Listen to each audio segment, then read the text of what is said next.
সেটা দিবি, ঠিক আছে?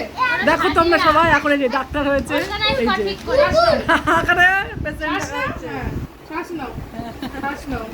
দাঁতের ডাক্তারের অ্যাসিস্ট্যান্ট নার্স। আর এই যে হ্যাঁ। দেখি ছোট ডাক্তার, দেখি এই ছোট ডাক্তার, এই বলছি আমাকে প্রথমে ইনজেকশন দে। এই যে হ্যাঁ।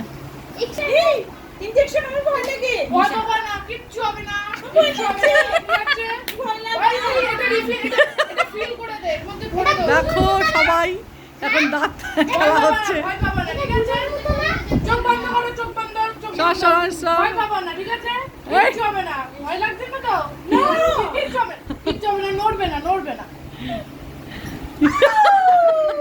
নড়ছো না, এই, ঠিক আছে, ঠিক আছে। মারা দিল ডাক্তার। এবার ওপরের ওই এইটা, হ্যাঁ, আর এটা দাও আমাকে, প্লাগ করে যেটা দিয়ে, ওটা দে, প্লাগ করে যেটা দে। হ্যাঁ, দে।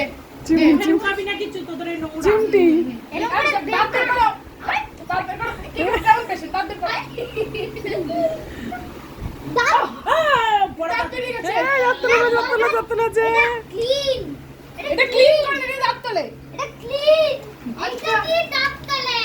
দেখি, এবার প্রেসক্রিপশন লিখি।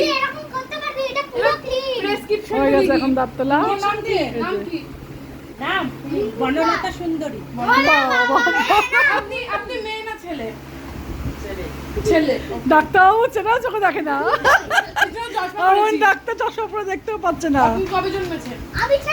2055 সালে। আপনার বাড়ি কোথায়? বাড়ি নেই। না জানি পুর না জানি পুরো। আমার নামটা লিখে দিই। এই নিন, আবার আসবেন। ও যদি দাঁতে ব্যথা হয় সুজি খাবেন বাড়িতে, ঠিক আছে? না চিকেন মাটন ও খেতে পারবেন না, এখন দাঁত খারাপ। ওটাই খেতে পারবো, সুজি খেতে পারবো না। দাঁত তুলেছি মানে চিকেন মাটন। দাঁত তোলার এপিসোড এই পর্যন্ত কমপ্লিট।